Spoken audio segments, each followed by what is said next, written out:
کلید تمرین 37. 1. شاید قطار مسافربری تا چند لحظه دیگر به ایستگاه برسد. 2.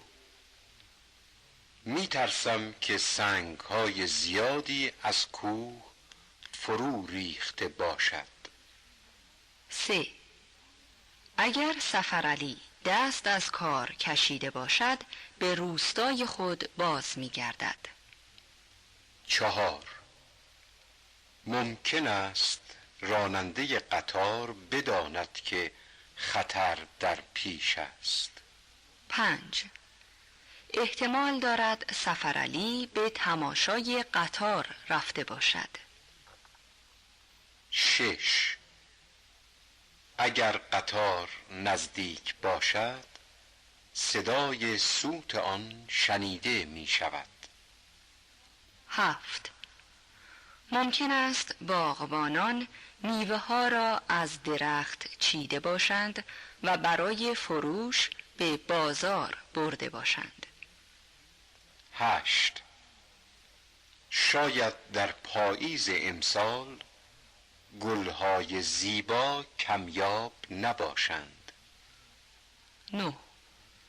می ترسم کبوتران نتوانسته باشند از دام صیاد رهایی یابند. 10.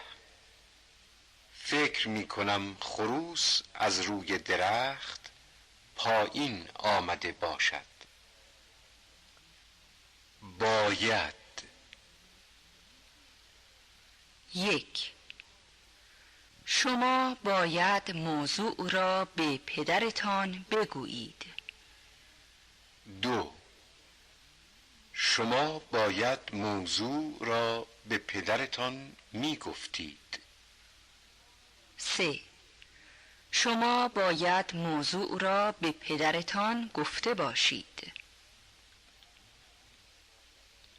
کبوتران باید به فکر می افتادند که دانه ها را چه کسی آنجا ریخته است.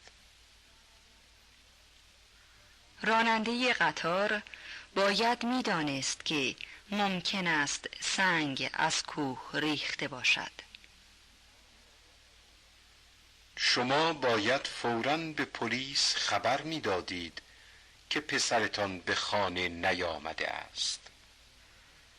شما نباید به آدم دروغگو اعتماد می کردید.